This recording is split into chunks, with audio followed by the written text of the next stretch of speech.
going on in Gaza is the worst, most horrific, most mind-shattering thing that's happened in my lifetime, because one's seeing it as it happens. And then the other side of that is the complete silence from Western leaders. Just horrendous. How could they talk serious about democracy? That's gone out the window now. It just doesn't exist, because you can see that this is a genocide happening. I think at the moment, one of the main things about the art world is this question of Gaza, because exhibitions have been shut down. People aren't allowed to make any mention of it. People that are in the art market have problems signing letters supporting Gaza because their collectors and their galleries don't want them to do it, which is disgusting. I mean, I think it's very important that artists speak out on Gaza, because this is going to go down in history as the most horrific event that most of us have lived through, post-Hiroshima generation. I first met Banksy at a Days of Confused show. We both had anti-war work, and he actually painted across the road from the gallery the one of a soldier painting a peace symbol. And then our paths crossed in different ways. Showed stuff in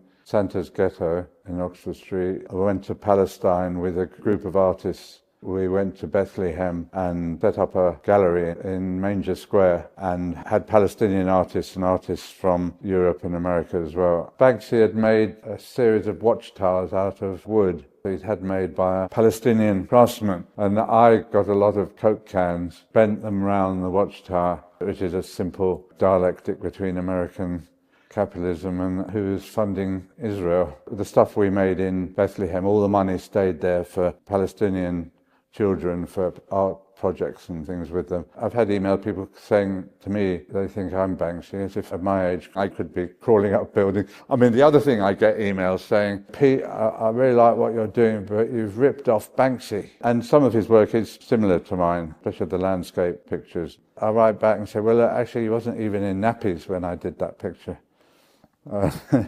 My work happened during the Cold War. I wanted to document it with a point of view, and that's what montage is all about. So that's why I started making much clearer montages that brought two elements together to create a third meaning, showing a reality that's usually hidden. You've got all these lies being told that you can then try and split open by tearing photographs and pushing photographs together. The idea at art school was that you're a lone individual sitting in a studio waiting for a sort of divine inspiration to come from the ceiling. And that's not my idea of what art was about. I actually believe it can be totally engaged in the everyday, that one's got one's fingers on the pulse of what's happening. So I started working for magazines and newspapers. And of course, at that time, there was a big underground press, there was a big left press. There was trade unions were doing very strong magazines, almost monthly. It was a different time. There was a great print media. And then later I got involved with CND, Campaign for Nuclear Disarmament. And of course then it was a tiny little group. I remember going to see them, and they had one tiny room with people sort of sitting on the floor. And then within 2 years it was a massive movement with demonstrations of 250,000 people. There was a big anti-nuclear campaign going on, but often the books and the posters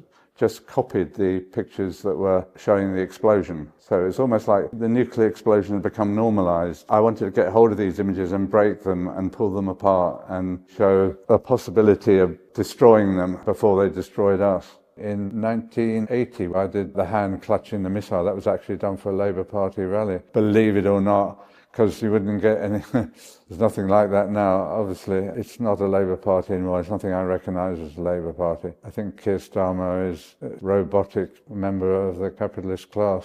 I did a lot of work about the working class struggles that were going on. I did work about the strike in Grunwick, and later on did work for the miners' strike. And then made lots of work about the NHS, which was already being destroyed going back 30 years. All these sort of things were what was happening. So I took on each thing as it happened. And I've just felt that that's part of my life. And it's a form of action. It's really important not to leave image making to neoliberalism and the capitalist state. And don't leave all the images to them, but actually to make work fighting them, saying there is another world possible.